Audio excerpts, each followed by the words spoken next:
Thank you, Kyle. Welcome, Dr. Perlich. Always an honor to have you on our campus. And really, my purpose in greeting you and offering some introductory remarks is to show concretely how much your previous visits have meant to us and what we've done in response. These were things that we cared about, I think, even before your first visit, at least during my time here at UVU. As we adopted a core theme of inclusive. And that sits right alongside our attempt to be serious, to be engaged, and those three things focused on student success. So we've been at work on this from the get-go, but every time you visited, you've added firepower, if you will, to the effort because of both the light and the heat, I think, that's come from the data that you've showed us. And so we consider you a critical partner in this.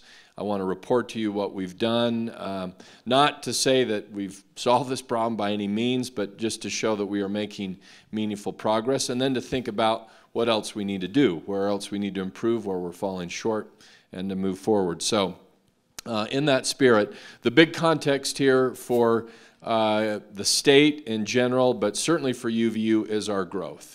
Now, a lot of you have seen me present this slide. It's something that comes up again and again. It is the context of UVU, which is we're the largest and fastest growing institution in many respects in the state, if not the region.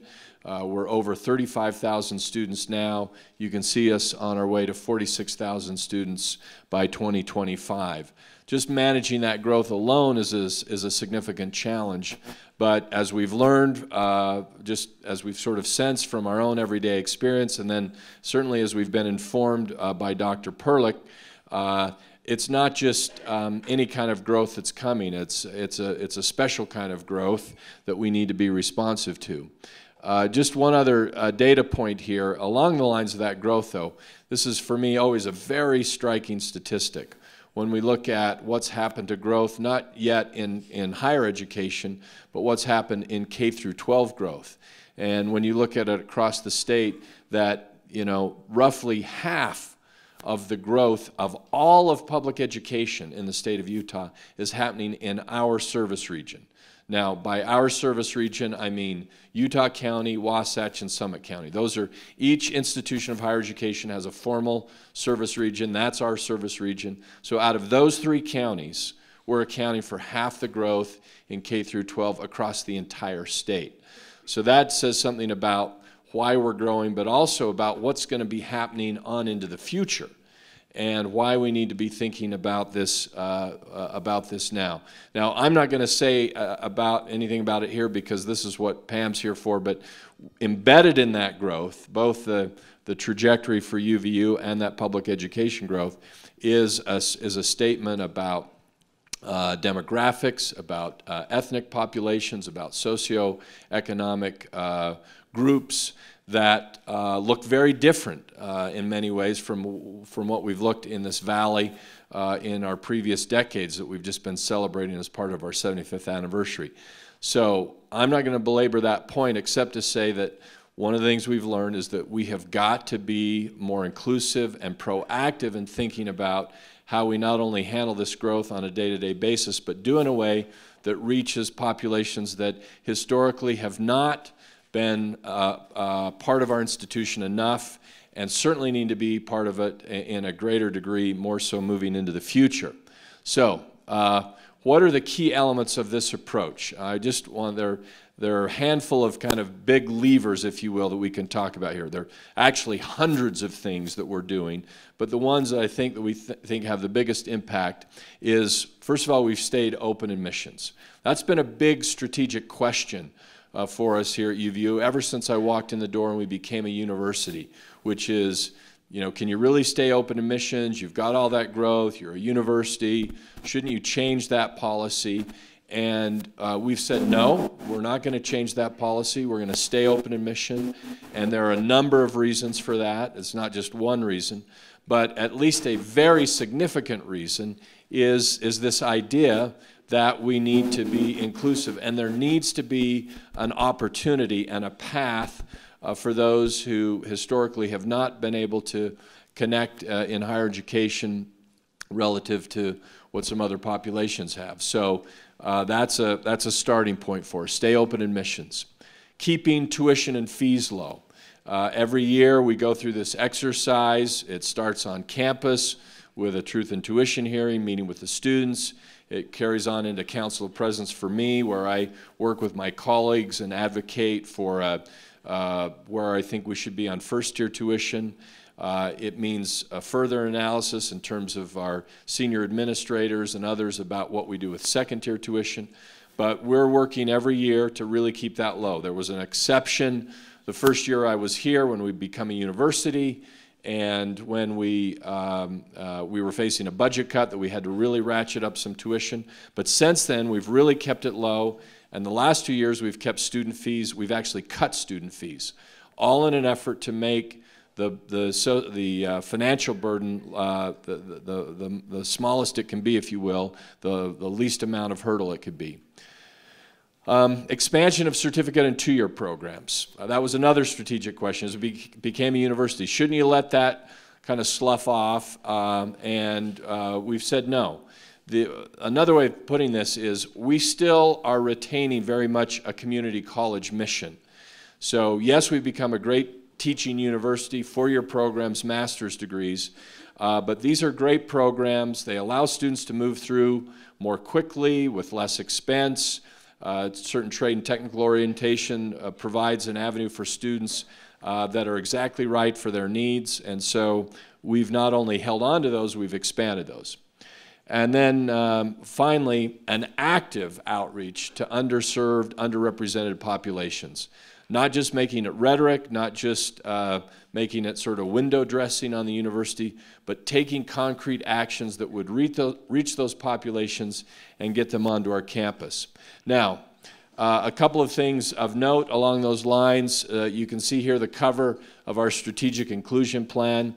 This is a 36 action step plan that's been years in the making, a lot of collaborative input. But these are things that range all across campus, from hiring practices, HR policies, to activities and outreach functions that we think will have moved us forward in terms of the things that we can then report. This is the cover on your right side. That's the cover of our annual report. Some really significant accomplishments in moving forward along these lines. Here's just a glimpse of some of the things we do. This is a Native American initiative. We're the home to the Governor's Summit on Native American Affairs. We have our own initiative going forward there, lots of activities there. The People of the Pacific Initiative, you can see that's a full ballroom experience that we're providing for folks on campus, students from outside in public ed coming to our campus. First Generation Initiative, reaching out to those students who don't have the mentoring at home that often makes a difference in terms of just figuring out how you get into college. The Women's Success Initiative, I saw Dr. Madsen here earlier. My wife's been heavily involved with this. A lot of key efforts to make education more accessible to the young women in our community, and older women too, and making sure that they finish degrees. We've got the We Care Center that's been a huge boon to single parents who are trying to get finished. So anyway, there's a lot more that I could say about those specifics, but here's some of the impact, and I think, Dr. Perlich, these are some things that you'll especially appreciate of note. So since we've been engaged in this in 2009, 108% increase in students of color, 110% increase in faculty of color. And again, that's part of that might just be natural growth, but I think most of it's coming from these initiatives that we've been engaged in. You can see how much we respond to what in many places is called a non-traditional student, but in some ways non-traditional here is the traditional. 30% work more than 31 hours a week. That's almost full-time work. We've got 34% are 25 or older, and why is that? Well, because they're working, they're married, they have children, and as a result, nearly half of our students are going part-time. And they can't carry a full load, and they're going to stretch this out over years. And helping them juggle those demands, meaning providing resources for them in a way that's flexible and supportive, is really key. And then this one, 38% first-generation students. No real background with higher education, no home structure really to help guide, coach, mentor, and we're trying to provide that for them so that they come here and stay here and finish. So anyway, that's what we're up to. You've been a great mentor and inspiration to us, and with that, ladies and gentlemen, Dr. Pam Perlich.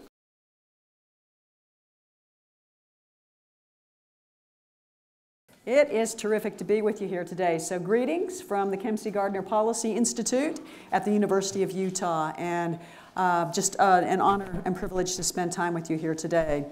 I have a lot of information to take you through. Everywhere I go, I bludgeon people with data, so don't feel like you're the only ones.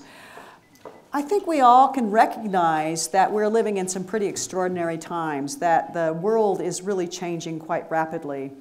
That the scope and the speed and the depth of the changes, it's all accelerating. And so what I'd like to do, as soon as we are able, let's see, is to take a metaphorical 50,000-foot view of Utah. And what I try to do is I try to look at the long-term trends. I try to tune out the sort of short-run static and really focus on the signal, really focus on the long-term drivers of change. And sometimes that can be extraordinarily hard. One of the characteristics of the times that we're living in is that we have far more data available to us than we ever have. That's a gene sequence.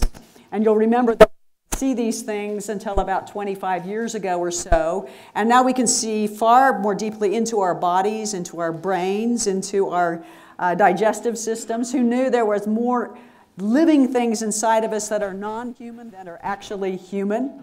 So, and who knew 25 years ago we did not know that we could see beyond the Big Bang, that we now know that the universe is shaped like a football, it's expanding.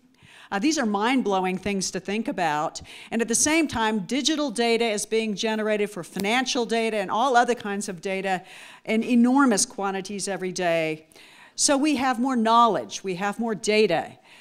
So the data is changing, our ability to understand it is changing, and the world is actually changing. So all of this is in motion, and that calls on us to think about our ideas. Our ideas have got to change and keep up with that too. And that's really difficult with the scope and speed of change. For example, imagine that you are a social scientist or just an interested person who looks at census data, and we're getting ready for Census 2020. Oh, and by the way, it's not too soon to start preparing, making community connections, and really connecting with our hard-to-enumerate communities because we want to count the people, right?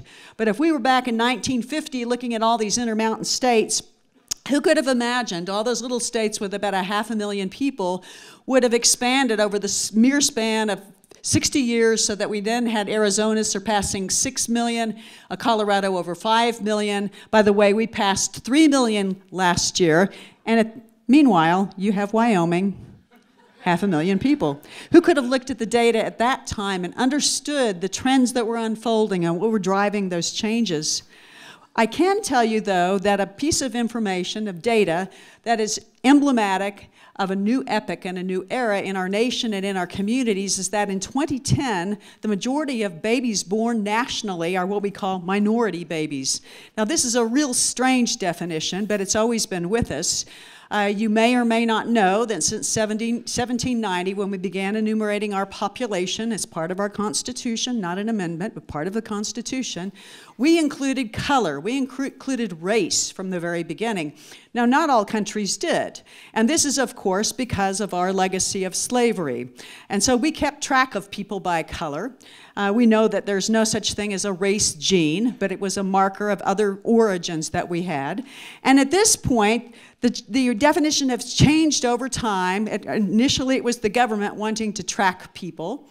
Then after the civil rights movement, it was people wanting to be visible in federal data and other data so that they could stand for their rights in housing and employment and others. Now it includes many categories, but these are the two questions that are asked. What is your race? And you have the opportunity to answer white, African American, or black, Asian, Native American, Native Alaskan, Native Hawaiian, Pacific Islander, or none of the above, or some combination. A second question is, what is your ethnicity? And ethnicity are communities of interest, communities of concern, cultural groups. Of course, Mormons are an ethnicity, as are so many other groups. You think about Italians or people of Middle Eastern descent. There are many ethnicities. There's one that's currently recognized by the federal government, and that's the Hispanic origin. Those are people who are either colonized by the Spanish and speak Spanish, or they're people from Spain and can be of any race. Now, you ask yourself, where would someone, for example, a person, an Iraqi who came with refugee status, how would they answer the race question? They would answer white, and they would answer not Hispanic. So they would be completely invisible in this whole definition of what is minority. And I do come bearing good news here, and that is that in the Census 2020, the word race will be gone. Is that incredible? And what will be there will be a question of which of these groups do you identify with? And there will be a place for people of Middle Eastern descent to answer. And Hispanic origin people will be listed among all those that I mentioned to you. And you can answer as many as you want. And under the category of white, I'll be able to write in German.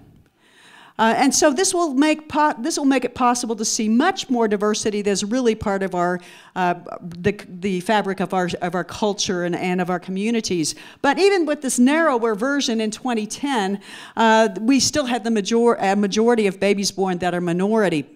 So in other words, a person's minority by this current definition, if they answer differently than me, that I'm just white. My grandmother's not Japanese, my grandfather's not Navajo, I'm just plain old white, and I'm not Hispanic.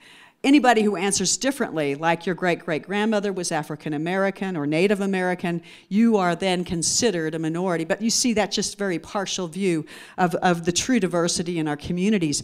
Another important piece of data for you to really soak in and think about is that in 2015, millennials outnumber post-World War II baby boomers, and that would be another one to say hallelujah on.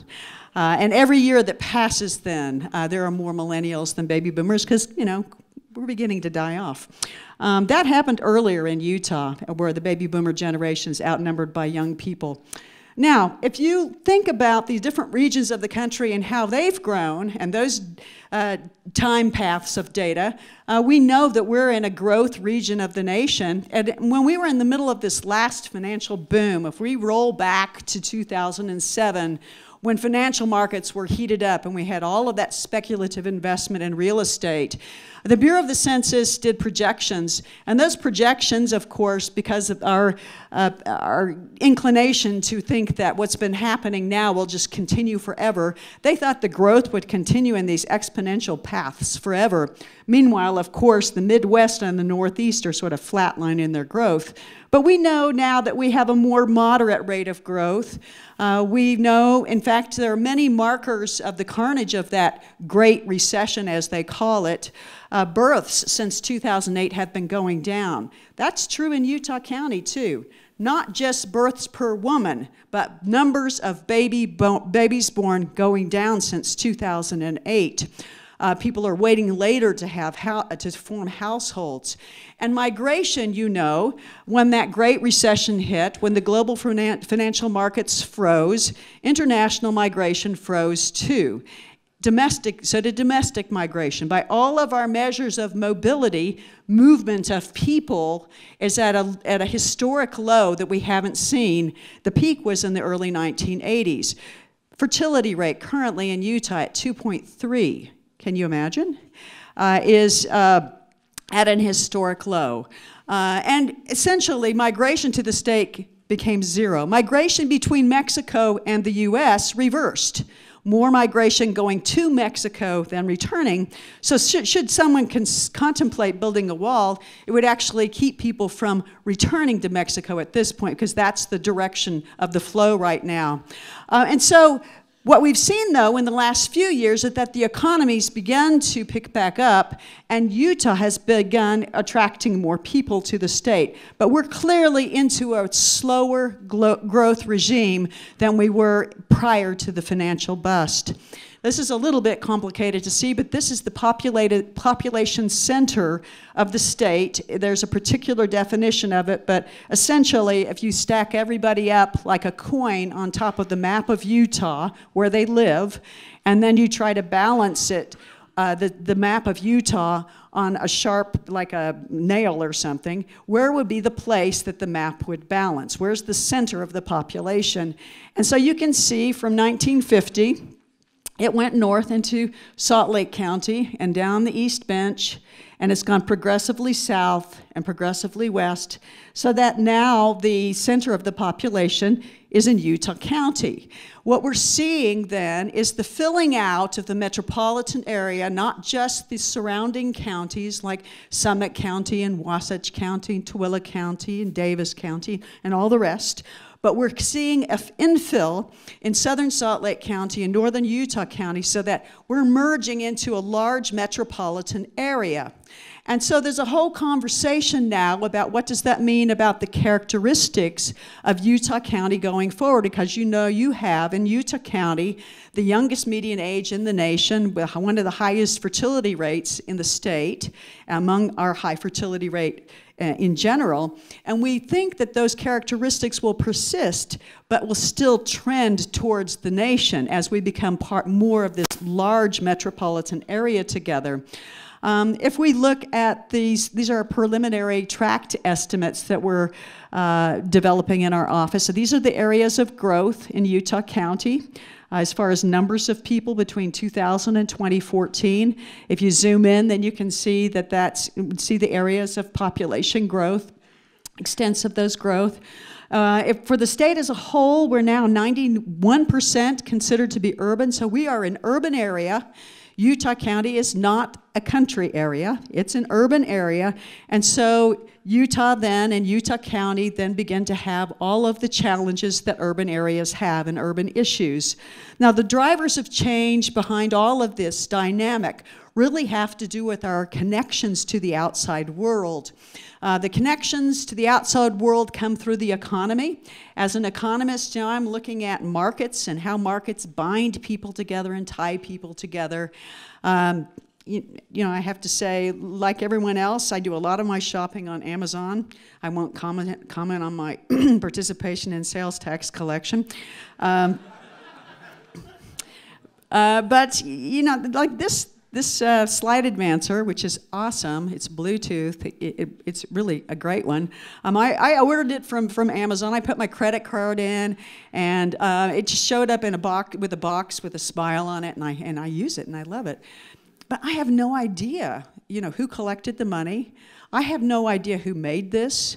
My suspicion is it's a room full of Asian women. I have no idea who mined the minerals that are inside of it, that built it. I have no idea at all what the environmental footprint was of this device. So you see, the irony of the times that we're living in now is that we are more bound together as a species than we ever have been before, and we're not very aware of it. Similarly, financial markets in the past, when I was growing up in Tulsa, Oklahoma, if somebody would have said to me, and I've been interested in economics virtually my whole life, if someone would have said to me, there's a sovereign debt crisis in Greece, I would have probably just yawned. But now we care, don't we? That can impact our retirement savings. That can impact all prices of goods and services. We are so interconnected and interdependent as a species, but we can't see it. We can't perceive it. But those connections have changed us. Technology obviously has as well. In so many ways, computational, digital technology, our ability to research things and understand things, but also communications technology that binds us together in ways that we haven't been in the past. But the largest driver of change really are the new people who've come to our communities. And we know from studying 5,000 years of human history that the people who move long distances fundamentally change the communities that they move to and are in turn changed by those people that they join. We become somebody different as we have new ideas, new cultures, new sensibilities, new lenses that bring us new knowledge, all kinds of cultural capital that we haven't had before. And the people who do make those long moves, whether it's from Memphis or Mumbai to Salt Lake or to Orem or to Provo, are fundamentally different than the people who stayed behind. They're risk takers, they're innovators, they're creators, and they're young. And the older that I get, the more I appreciate the incredible, incredible creative energy and all other kinds of energy that youth bring to our communities. If you have youth moving to your community, it is the ultimate compliment of that they want to invest their lives in your community, and you are fundamentally changed and energized with new creativity as a result. So these are all these connections through new people, new technology, and through the economy have impacted us. So I mentioned to you that we have the highest fertility rate in the nation, but now we're down to 2.29 children per woman in Utah. That's a historic low. And there are people who are really actually concerned about that. One thing I would just mention, if you're really concerned about pronatal policy, then you would begin to look at the We Care centers. You would be looking at affordable housing. You would be looking at a whole constellation of supports around families that would make having children affordable and possible. But right now, we're at an historic low on fertility. Here's the national fertility rate, which is now below replacement. We have the largest household sizes in the nation, but those are going down as the population ages. Look at median age now. Half the population in Utah is older than 31.2. That's the youngest in the nation, but trending upward. Minorities as a share of the population, greater than 1 in 5. That's behind the nation, but trending towards it. Female age at first marriage, now at 24.3 in Utah, the youngest in the nation, but getting older. And this is the sort of signature Utah family, isn't it? This is an opposite-sex married couple with children, and that is now 30% of all households in Utah.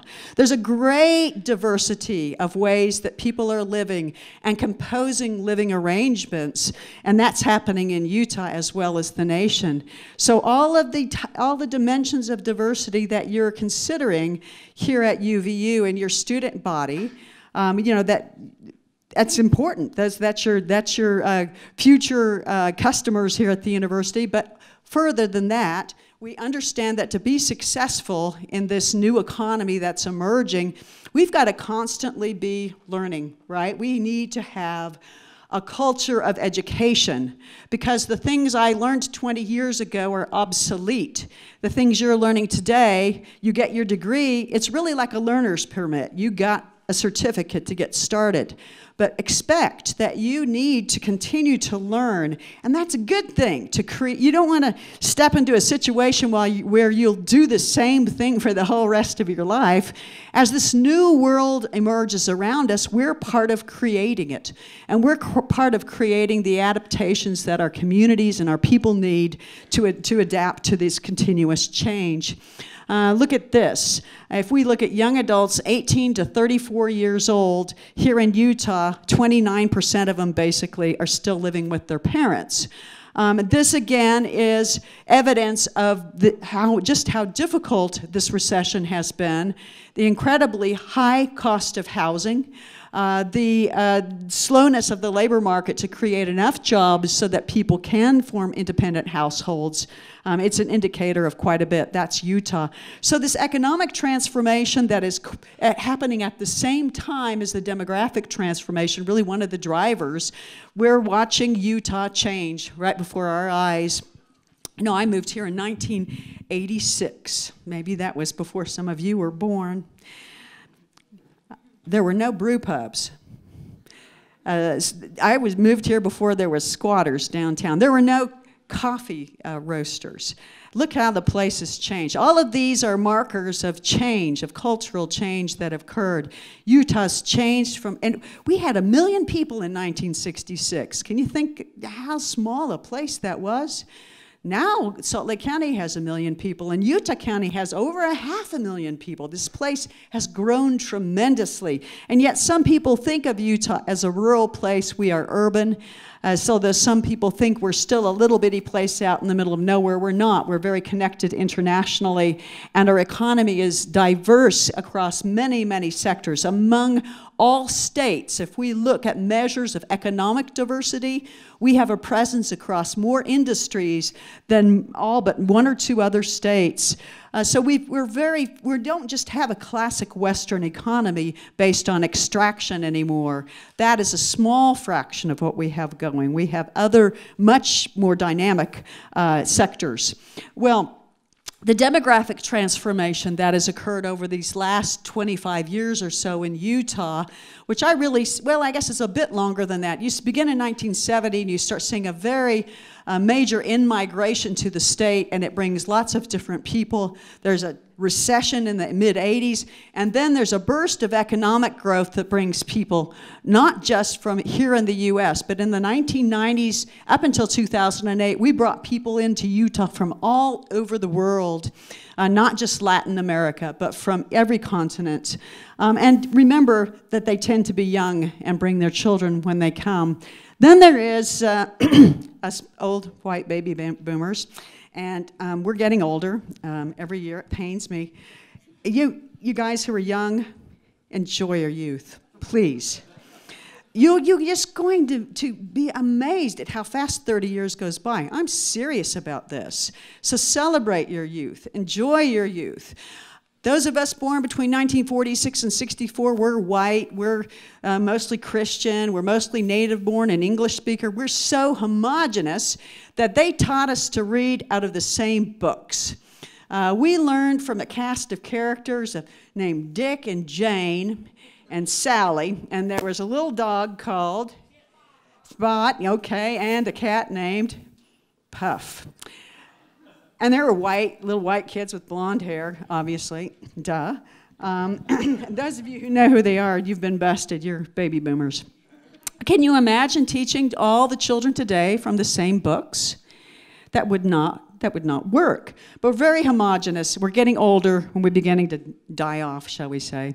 Now, the fertility rates of new populations, new Americans particularly, are higher than they are for the native-born population. So if you put all of this together, demographic change is really just a simple matter of addition of people through births and in-migration, and the subtraction of people through death and out-migration. And so before our very eyes, then what's happening is that we're becoming much more culturally and ethnically diverse, at the same time older, more linguistic diversity, and that this is concentrated in the youth of our community. You will remember that, you probably don't remember, talk to your moms or grandmas. I can tell you, growing up during the civil rights movement in Tulsa, Oklahoma, and watching the grainy black and white TV, imagine we had 3 networks, and we watched Dr. Martin Luther King give his I Have a Dream speech, and we watched the civil rights marches. We watched all of that, and being in part of the South, I don't know if you know about Tulsa, but Tulsa has a very sad and terrible history of race relations. But there was no way in my lifetime I would see an African-American president. This simply would not occur. It's out of the realm of possibility. And so that when in 2008 we had our first African-American president, President Barack Obama, I was on the phone with my sister and my mother who were still back in Tulsa, and we all just wept. But remember, the kids today have only known an African-American president. And so for them, this is a completely different reality, and their classmates and their peers are kids of immigrants that came during this big wave of immigration during the 1990s. And they're here. And even though more immigrants are not coming in such large numbers, although they are beginning to come again, this wave of diversity has absolutely transformed the demographics in our nation, and it's irreversible and ongoing. And so Utah really turned into an in-migration state. This is in stark contrast to the old Utah, where there weren't enough jobs to bring people in. Much of the population growth going forward in Utah, we understand, will come from migration to the state. Families are smaller now, and we're creating more jobs than many states are, and we're beginning to see migration reestablished here in Utah. And so it's important for us to maintain a place where people would want to move to, and a greater and greater share of our population growth, again, going forward, are new people who've moved to the state. Well, why would people come? Who would come? And we know they're young people with kids and coming from all over the world. So why would people come to Utah after being a little bitty state out in the middle of nowhere for such a long, long time? Well, we're fundamentally changed. We do have economic opportunity, and the people came in very large numbers as we had large construction projects. We, of course, are accepting of refugees in our community, and that's brought many new, diverse people from all over and in many circumstances. Our universities and colleges are international institutions. The vital lifeblood of intellectual freedom, intellectual curiosity, academic progress is the ability to freely connect with people globally, scholars globally. So we have this exchange of ideas, and we're not just limited to the people who are currently here. And so our universities are international. And there's the sales force. So now the thing about the sales force is, if we compare the sales force today with the sales force 20 years ago, there's a lot more women on the job. So just right there, sales are going up. Now we ask ourselves, what are these folks selling? What are these folks selling? Now they're selling a message of welcome, hope, encouragement, compassion, all of that. They're also selling Utah. So whether or not people convert is one thing, but if you've had an experience, an outreach from Utah like this, these folks are ambassadors to our state. And if you look at where the missionaries are all over the world, we are really have a presence of a global religion here in Utah. And this is, and for the foreseeable future, the epicenter of that religion. So we're at this crossroads of a new era. Let me show you now what's happened more recently with population growth. This is just the most recent year. Utah County added 17,668, give or take, people through births and in migration. And Salt Lake County, 14,000. Where Salt Lake County's twice the size of Utah County's adding more people. And this is the third year in a row that we've seen this happen. So the growth dynamic, the sort of epicenter of growth in the state's really shifting further south. Again, we're looking at Utah County becoming part of this knitted, larger metropolitan area. What does that mean for the characteristics and conditions that we have in the county? We do have a resurgence of migration to the state. This is for the state of Utah back to 1960. This is natural increase, births greater than deaths, which is always positive. But you'll note since 2008 going down, deaths are going up because the population's aging. Births are going down because people are waiting to have kids and they're having fewer kids, and that seems to be permanent. We expected there to be a bounce in fertility, and it's not come yet. This is net migration, which was out in the 80s and in the 90s, and then nothing for several years, and it's begun coming back. So here we have for Utah County, and so you can see the same pattern, although at more of Upward slope on births minus deaths because of the younger population, but still a slight decline in births since 2008, but the return of migration to Utah County.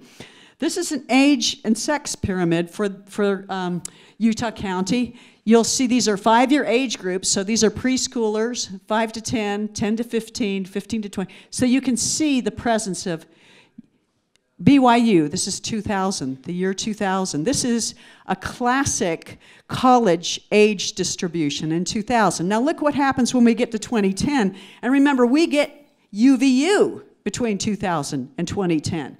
But look what happens. That's much less pronounced. Beginning to get a population age distribution which much more resembles that of the state, because there were more and more people moving here are not just students. There's the state of Utah in 2000 and the state of Utah in 2010, and so you can see the filling out. And so Utah County is beginning to more resemble a more traditional population distribution, even though we still have the presence of 2 very large institutions of higher education. Again, I mentioned about 2/3 of the growth of the state is natural increase, about 35% in the migration, and about half of that is foreign-born and people coming from all over the world. And this is borne out in Salt Lake County and Utah County too.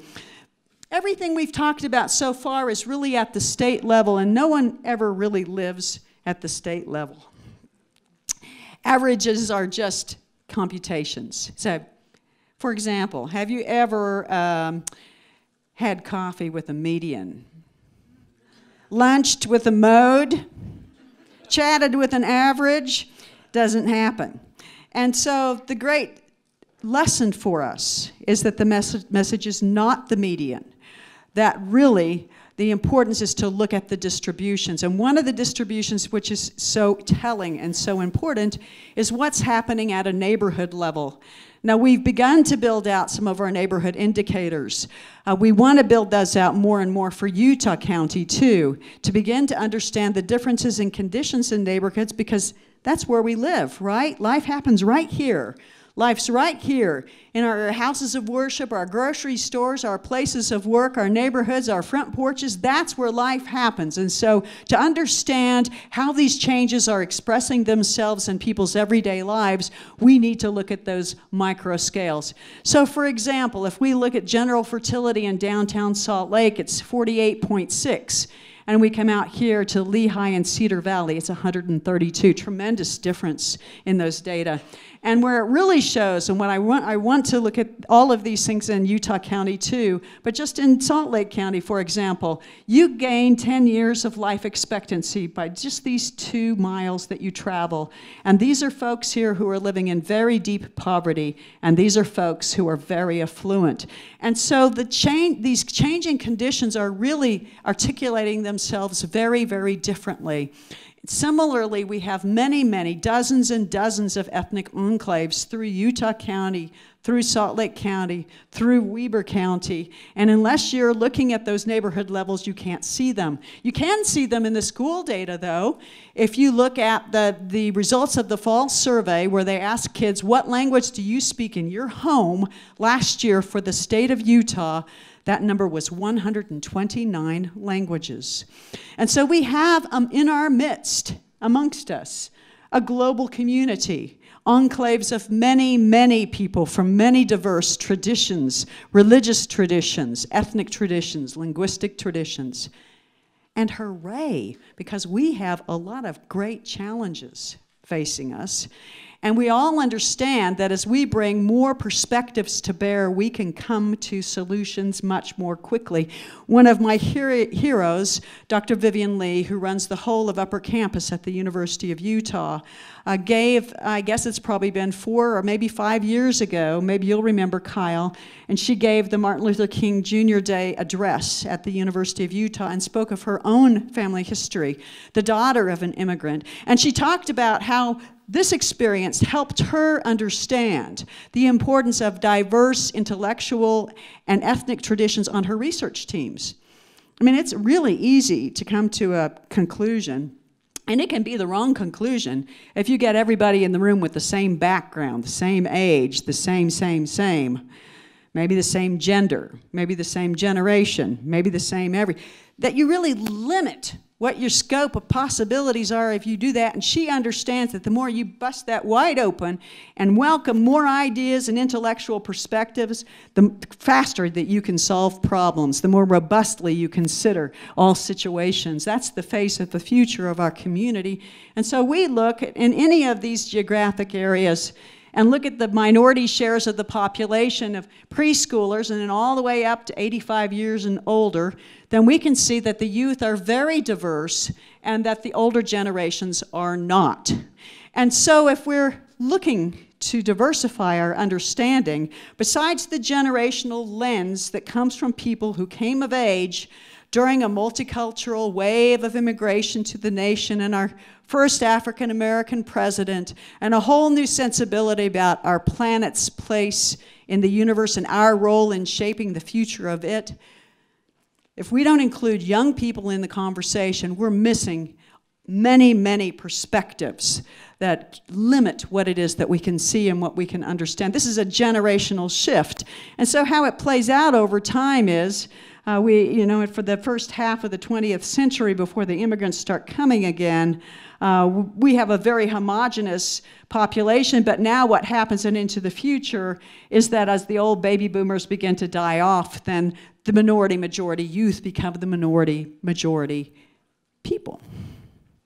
And this is ongoing and cumulative. It's not reversible. Old people are white.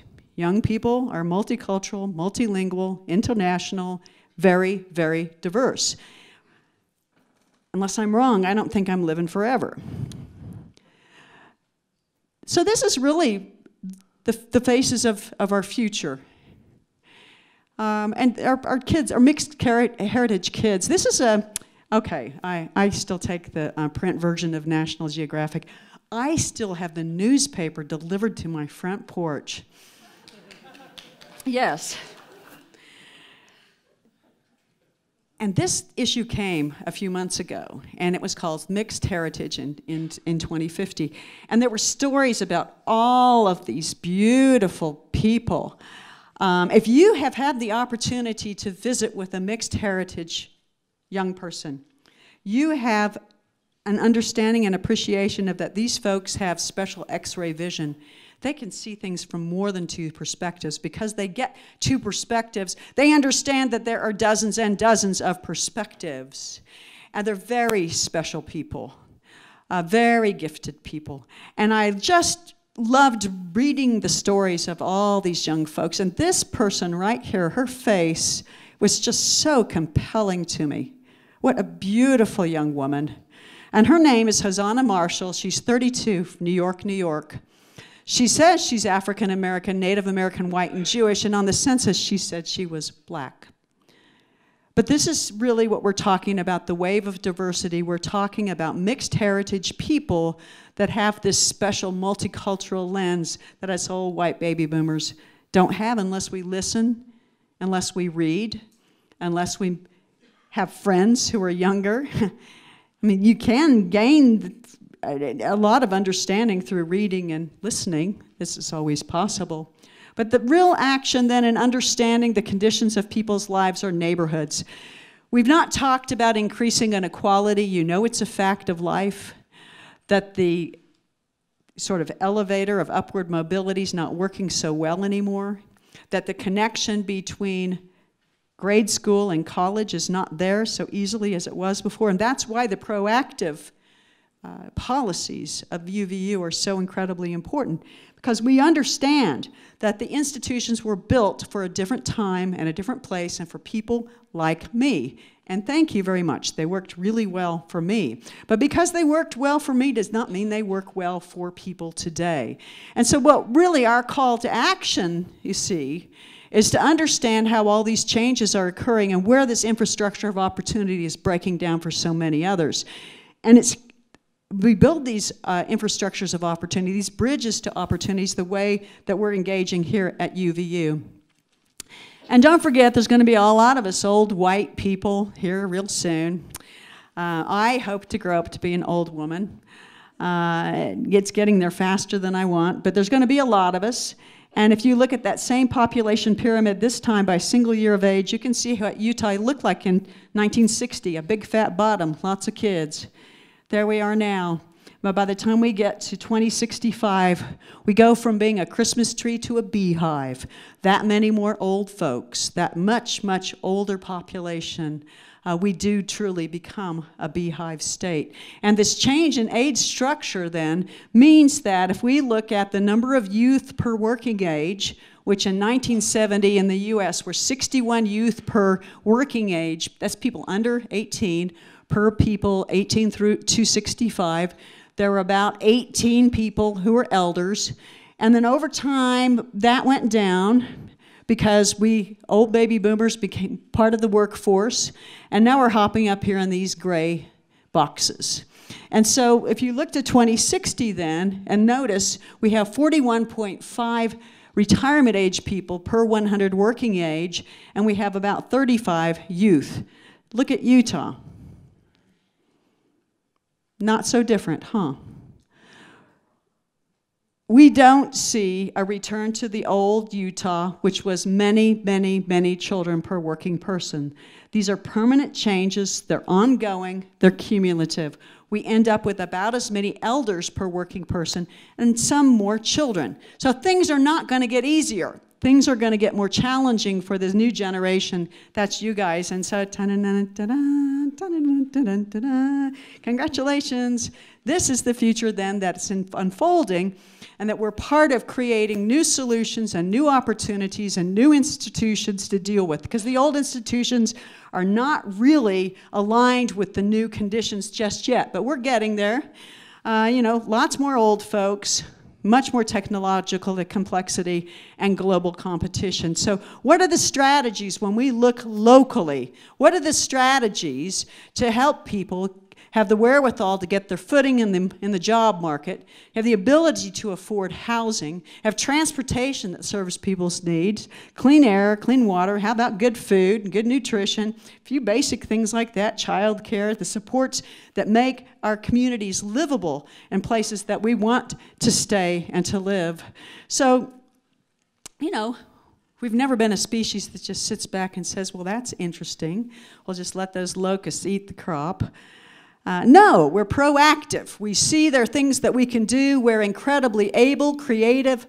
We have incredible wealth. We have incredible possibility. And so this is really on us. This is the responsibility of our generations then to look at how do we put together community centers that serve communities. After-school programs, places for elders to go to teach kids to read so that they're not at home lonely on their own, places for people to get exercise, places for community gardens where people can get to know each other, learn how to grow food. You grow food, you grow money. All kinds of understandings of how do we make this fit in a way that leverages the new people who are in the community. And in case you haven't heard, the Western diet's killing us, as well as the Western lifestyle. Please stand up if you'd like to, because sitting down is the new smoking, as we know. Our ancestors walked on average 12 miles a day. And by the way, all of those deep cultural and nutritional traditions that our immigrant populations bring, they're healthy. All of the antibiotics we Western people take and all of that processed food's killing all of that biological stuff that's in our guts. And we're finding out that that's one of the causes of Alzheimer's. Couldn't we possibly learn from the new cultural and nutritional, the deep cultural knowledge that new populations are bringing to us? I think so. This learning collaboratively will allow us to invest in community centers and transportation, but most of all, in education of our people. This is what we call intergenerational transfers. So my message to you today is this: we ain't going back. The Utah of the past is past. And these changes are ongoing, and they're cumulative, and they're irreversible. And so the sooner we kind of wrap our heads around what this all means and really get to know our neighbors, our neighborhoods, talk with people, deeply listen to people, build relationships with people. You want to do something?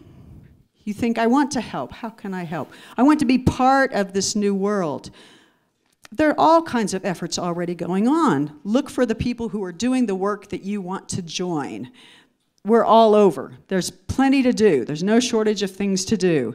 We're becoming more multicultural and more multilingual, more internationally connected. It's that Utah is emerging as a global metropolitan area, so we have the same issues and possibilities as any other global city does. And so the sooner we can understand that and begin to adapt and change, then the sooner that we can build these new institutions that respond to the changes that are around us. Now, we're getting older too. Our challenge then is to really think about these infrastructures of opportunity. How do we do that? Again, books are good, conversations are better. Relationships are key. New friends are awesome. There are opportunities all around us to build community and find constructive ways to adapt to change. So I'll just leave you with this, a quote from one of my favorites, Leonard Pitts, you may know him. He says, "The thing is, change doesn't care what we decide. It comes regardless. And you can no more question it than you can gravity. The toothpaste won't go back into the tube. The gay people back into the closet, the women back into the kitchen, Northern African Americans back into the rear of the bus. The past will not be restored. Now, the only question is how we will respond to the future. With fear or faith, with cowardice or courage. It's time for us to all take a deep breath." This is the new Utah. Thank you.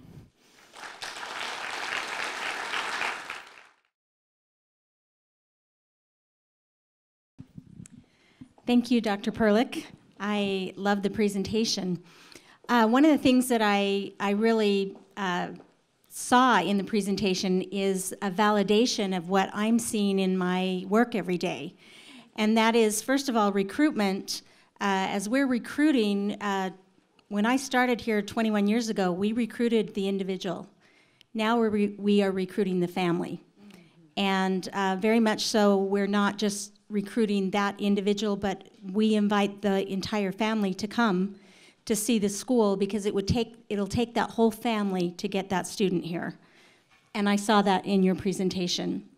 Another thing that just I've been thinking about, and that is that we have so many of our minorities are coming through our educational system, and they will be the future leaders of Utah. And so I just feel like it is so important that they have the opportunities needed to develop that leadership so that they can provide a leadership role in the state, in their communities. And I very much saw that in your presentation. Last and not least, very much we are seeing that many of our first generation students need more individual attention in order to pursue to graduation. And so as we're getting more first generation students, we've got to figure out how we can reach out to them in a personal way, even though we're not, we don't have, we can't just add more and more staff to our employee base. But still, we must find creative ways to do that, because they will need individual attention in order to complete and to graduate. So thank you so much. As a baby boomer, thank you. I was really struck by your phrase about these institutions that have been created to help this intergenerational transfer, and that they worked for the baby boomers. They worked for the next generation, but it's not going to be the same. It's not going to work the same way for what's coming ahead of us. And I think that validates all the work that we're doing about planning and looking to the future, and not just saying what you said, oh, it worked in the past, it'll keep working. We can't believe that. We have to understand change is here. It's real. It's around us. And when I saw Salt Lake County look like the nation on minority, that'll be Utah County shortly too. Yes. We're following those trends. We're going to be right there with those trends. I was really intrigued because we'd shown the K-12 slide, half of the K-12 growth in Utah County, but birth rate, just really down. But then you talked more about it's this in-migration. And then when you describe those that are migrating in as the young, the risk takers, the innovators, that's part of what's attractive about Utah and about Silicon Slopes and other things is this opportunity. We're in an innovation economy here in Utah. We don't have 50-year-old industries sitting around for people to go work on a manufacturing line.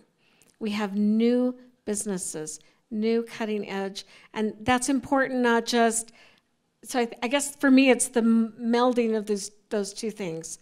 It's the people we're going to be serving and the economy that we're going to be fueling. And so how do we use this information to help drive that and support both things? The community we need to serve and provide that knowledge to, that education to, but also to continue to fuel an economy that is vibrant for them and helps promote their well-being. Awesome. Well, I want to start by thanking Pam for saying that multicultural people are beautiful. I'm just kidding. Pam did not flinch at all. I'm just thinking of my children. That's all. That's all. The word that kept coming up, you didn't use it at all. You didn't use it once. But the word that kept coming up and that I wrote down was sort of the question I had is, what is UVU's sort of ecosystem of support? You talked about constellation of supports. And that was really nice sort of imagery for me to think about what we're doing proactively, and not only from the outreach, but the environment that's created here. Is there just an energy on here that embraces the diversity that's already here and that's even coming? And is that, how far does it reach throughout the campus? I was intrigued by the slide that showed the minority share by age group in 2010, and that the majority of people that are decision makers throughout Utah's system of higher education and Utah education are very homogenous, that are affecting the outcomes of students that are very diverse. And so if you took that as a lump group and said these folks are making decisions that affect this diverse body, we can see some of the disconnects. And I think what it does for us, and it behooves us, is to, again, have conversations with, engage with, be exposed to the diversity of. And I loved your quote here, books are good, conversations are better. And one of the things that I want you to know that we're working on based on your work in the past and also just what we're trying to do in terms of improving intercultural competence across the campus is our inclusion committee. Can just really quickly, if you're on the UVU inclusion committee, can you just raise your hand? So our inclusion committee is working on developing a diversity and inclusion certification process where people will be going through workshops starting next year and at 3 different levels that are all based on conversations, on exposure to and dialogue and the sort of the rich exchange with diversity. And it's not just one person having expertise, but it's the growth through the exchange. And so I just really appreciated how you reiterated the need for us to engage, and especially with our young folks. Thanks. Well, that was, as usual, such a rich and thoughtful presentation. And every time I come away with new thoughts and renewed energies about what UVU is doing, what we need to be doing as a state. One of the things that struck me today about the presentation it was the very interesting and productive mix of fatalism on one side, but also this empowering call to action. So the fatalism, and I'm using some extreme language there, but this idea that it's, that this is here, that we're not going to change it, that the change is on the way and the toothpaste won't go back into the tube sort of thing. And yet, that doesn't translate into, well, just let it happen. Let's still try to shape it. So it's inexorable in some ways, but it's still shapeable. It's going to happen, but it could take different directions depending on the decisions that we make now. And I think that's a really important principle here, because too often I think this debate hinges upon a change just for the sake of change, that change is good, diversity is good just simply for the sake of it. against others who long for yesteryear and the good old days, and let's go back to the static times. And I think somewhere, my own view philosophically, and I think consistent with things you're sharing, is that there's some helpful sort of middle road there to say, yes, change is coming. We embrace that change. There's goodness and richness in that change.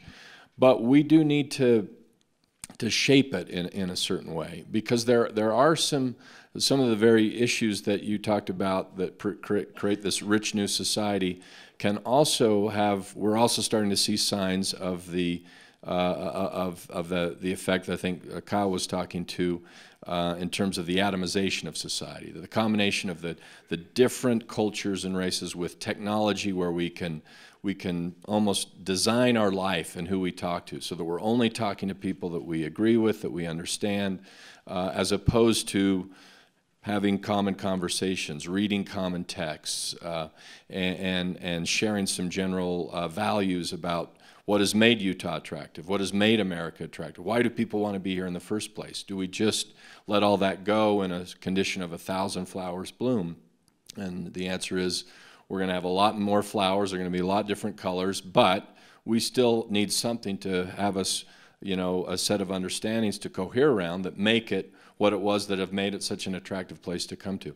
And that's a really hard thing to do. I think it's harder than most people recognize, and I think it's one of the most important things that higher education can do, which is help students embrace change while appreciating what has made the society that we live in attractive, prosperous, free, healthy, etc.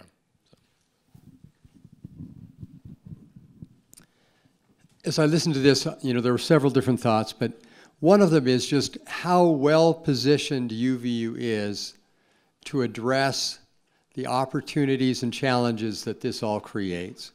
With the core themes that we have, the focus on student success of every student, because the inclusion part of it, everyone that comes here, everyone, no matter what their background is, helping them to feel safe and respected, and to help them to be educated and succeed is just a tremendous thing. And to be able to take advantage of that diversity in an inclusive way is just a really powerful thing.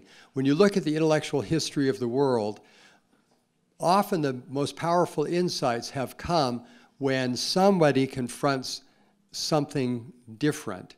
Often the greatest scholars have been people who were part of a different cultural group, and then they were located, and so they could see things that everybody else couldn't see because everybody else was part of it, and so it's kind of like if you're swimming in water all of your life, you're not even aware of water. It's just there. But if you've come from somewhere else and you're dropped into water, you are aware that things have changed pretty dramatically, and you're much more aware of what those differences are. And in many ways, bringing together 129 different languages, people from all over the world, provides an opportunity for all of us to have insights, understanding that otherwise we wouldn't have. It also underscores the need for higher education, because we really do need to educate people, as President Hall was saying, to be able to take advantage of these opportunities, to see them as opportunities, to recognize it and not just see it as challenge. When you see elementary school students, there is an almost natural response to difference that isn't necessarily positive. Very often children who are different are isolated by the rest of the group in various ways. And having an explicit core theme of inclusion, working toward that end, helps us to recognize that that's not what we're about. That's not what we're about. We're about embracing and engaging and learning and sharing and growing and developing together.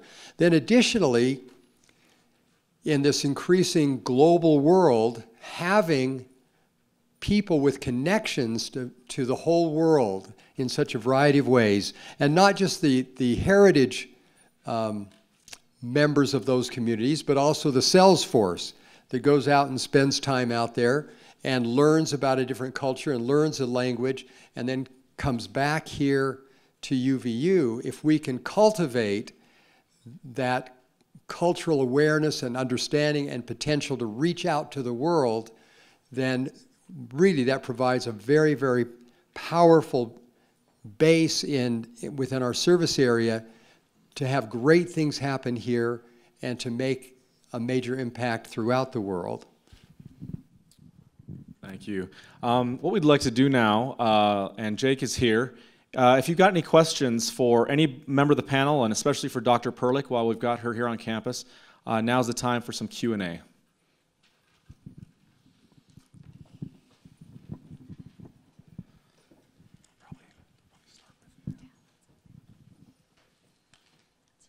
My name is Maritza Sotomayor. I am the instructor who brought my class. And we are now learning about unemployment and inflation. And about unemployment, we are very close to the natural rate of unemployment. Is that right? For Utah, we are kind of very close to full employment. Is that right?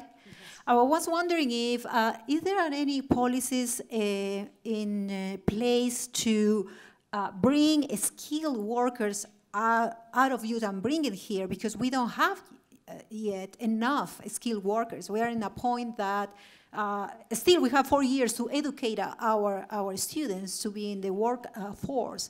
So thinking if we are in that point that we need to do those changes, and I don't know. That's my question. So thank you for bringing your class. So part of the deal with being a global city and being internationally connected is that there's going to be an interchange of people coming and going, and that's actually a really good thing. That we don't want to try to, well, people are not sort of machines where you can say that, okay, if we give them just this education, they'll be fitting just that place, because everything's so organically changing and so dynamic right now. So I think the trick for us as a state is to maintain our attractiveness, right? The things that have brought us success, and to maintain quality of life, and to maintain, you know, safe and secure neighborhoods, and great parks, and good, you know, access to the outdoors, and functioning urban areas, and good, all of that kind of stuff, so that we attract the best and brightest from outside of the state or outside of the nation, that they want to come here and join, and then can be part of these sort of we do think of them as economic ecosystems, where in industry clusters, where people benefit from being around. You think about kind of the financial sector, or software engineers, or any kind of innovation sector. People benefit from having people to talk with. People benefit from, you know, the myth of the isolated scholar is just a myth. And so I think that if I could sort of reposition a perspective of looking at what you were talking about, I think the real trick for us is to maintain a dynamism, an openness, a welcoming to people and ideas from the outside, so that we don't necessarily home grow everybody we need in the economy, but that we do create enough potential so that if people want to stay, they can. But increasingly, again, going forward, we're generating more jobs than we're able to produce labor force for.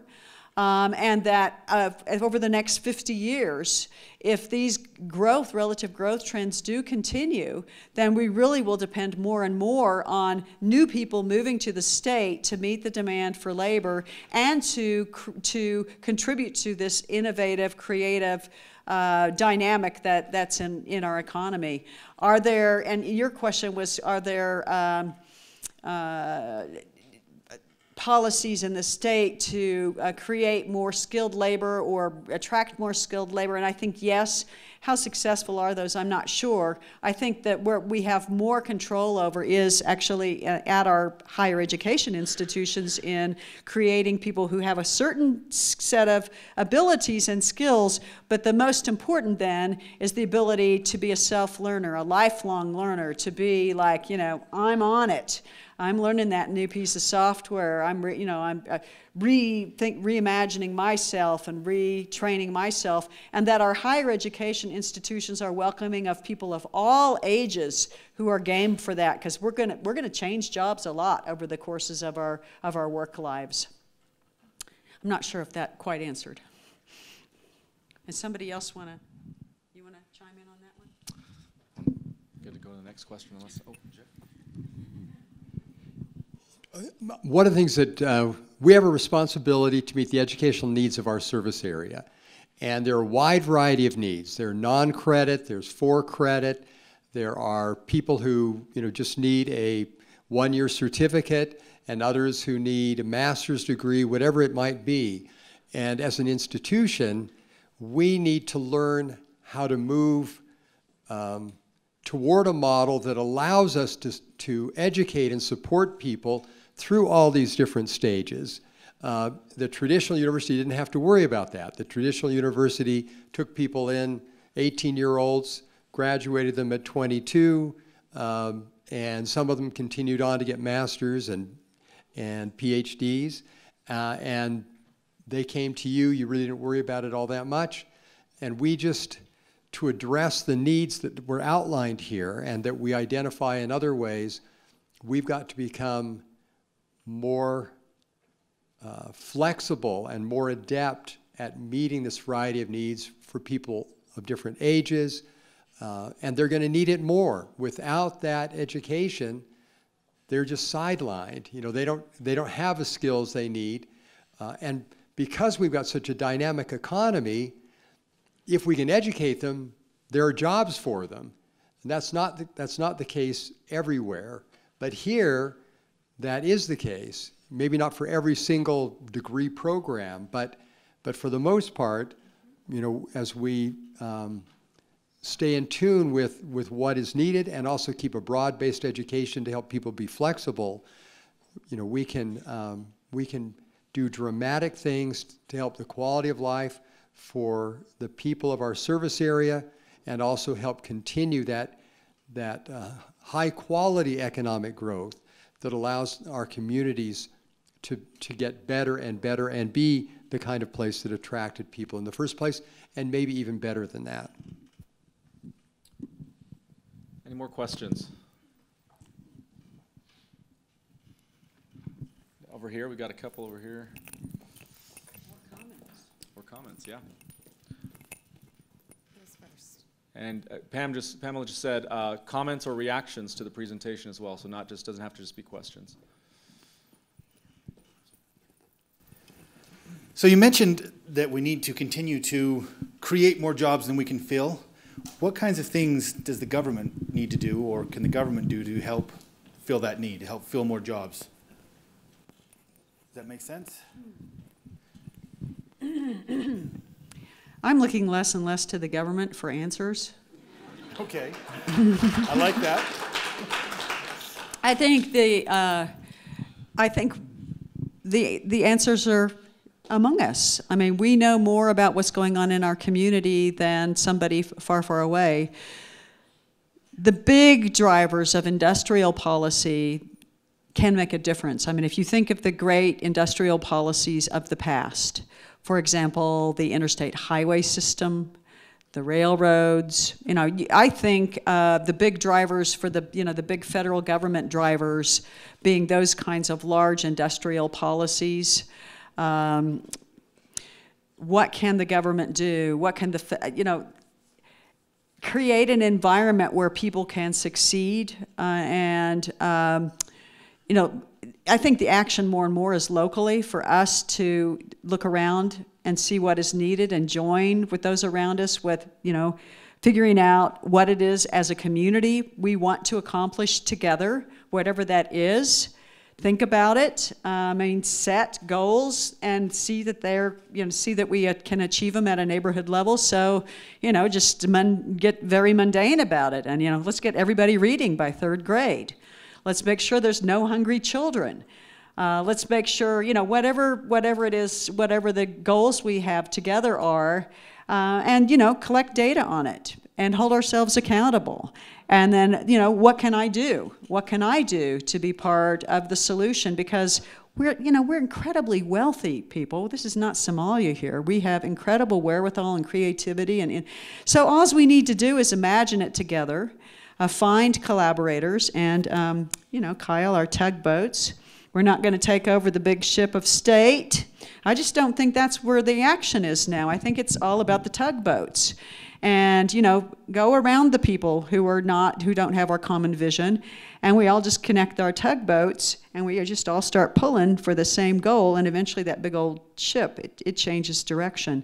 So for me, it's less and less about the government as an actor, and more about us, local government, local actors, local institutions, all kinds of local action that doesn't show up in statistics. Good stuff's happening.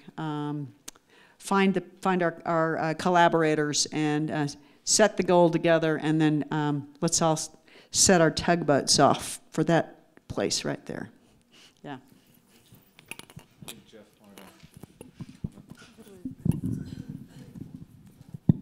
So 2 quick thoughts that sort of build on that. One of them is the government has to establish the framework within which all of this can occur.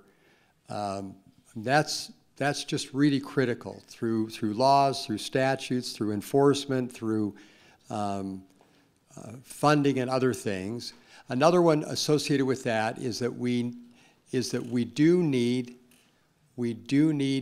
money to provide education to people who can't afford it.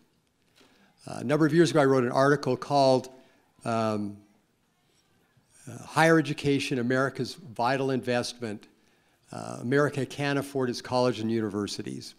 And it looked at the economic studies about the impact of higher education on the economy, and economists were sort of reluctant to admit this, but if you caught them kind of off guard, they would take for granted that, in fact, higher education led to certain kinds of outcomes.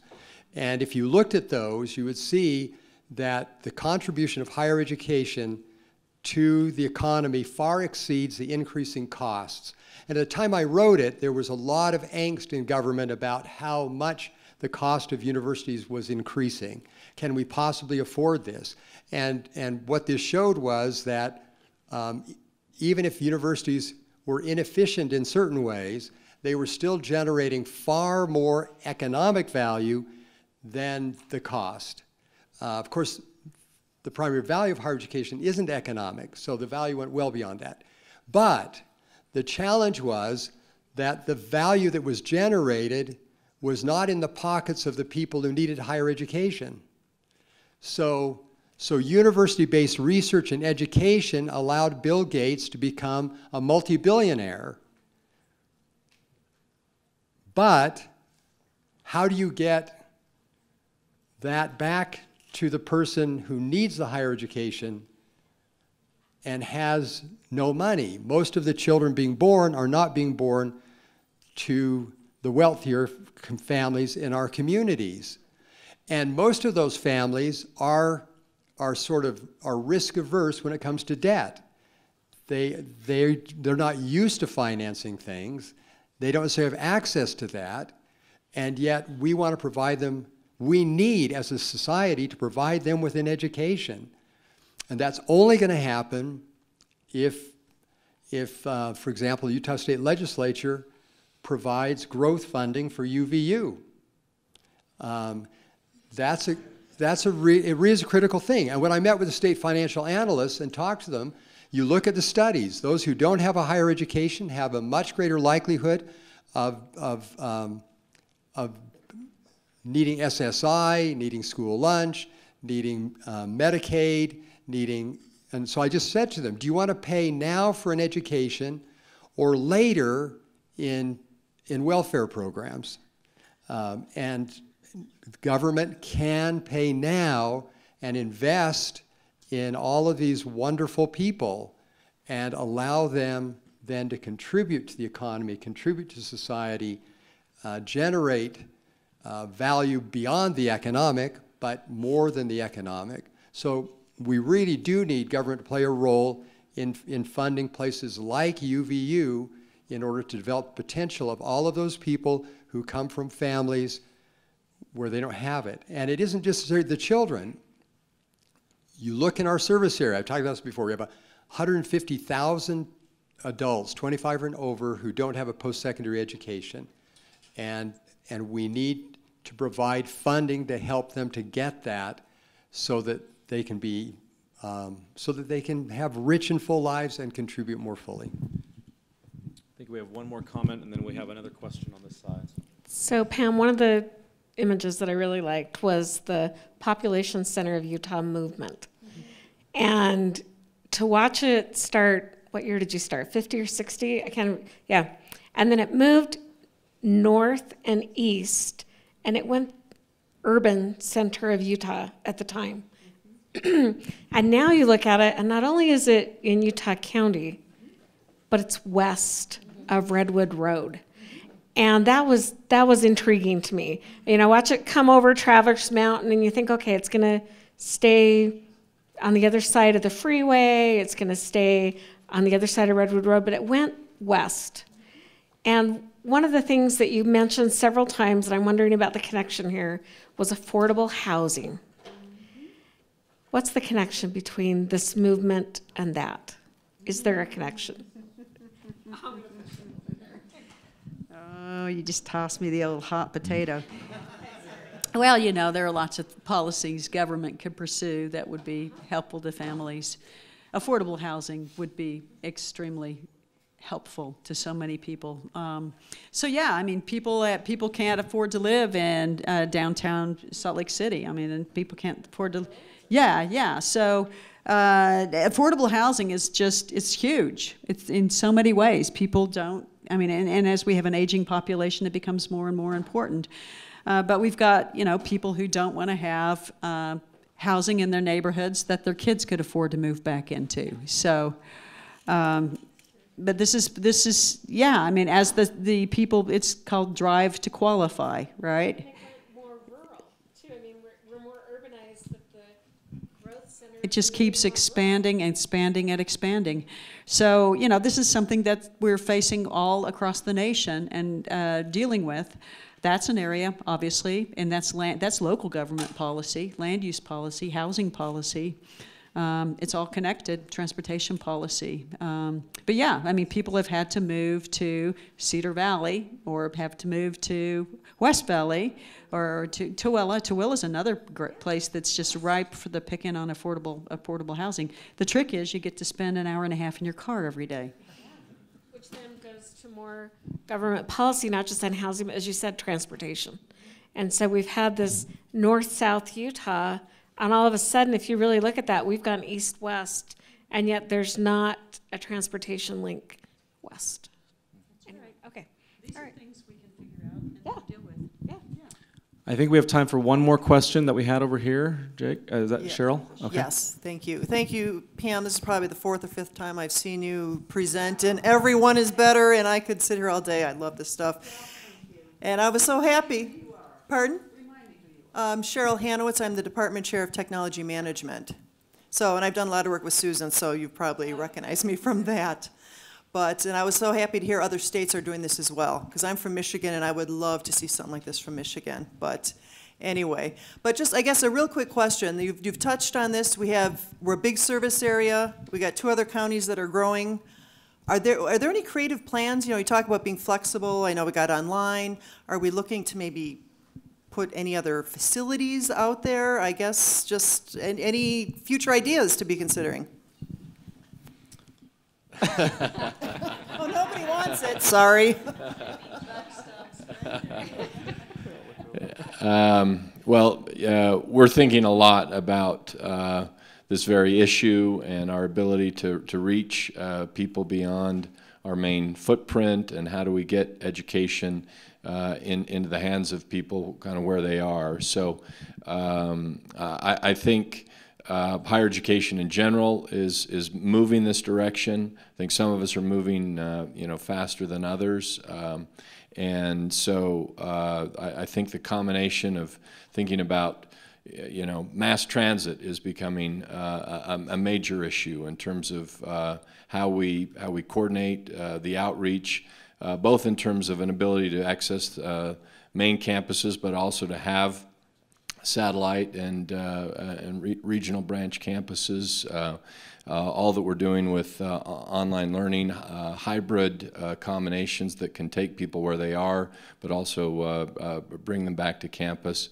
So, our focus at UVU is along the corridor, but we know there are pockets of learning that we still have to think about, west of the county, and then I think this is an issue that Salt Lake Community College is dealing with along the Wasatch Front in a pretty effective way, opening a Harriman campus and also thinking about their electronic outreach. So this is a big part of this issue. We tend to think about that as just a growth issue, but it's not just a growth issue. It is a diversity issue. It's an inclusion issue. It's about meeting people where they are, because not everyone is able to do the traditional on-campus four-year thing. So is that getting at the direction of my...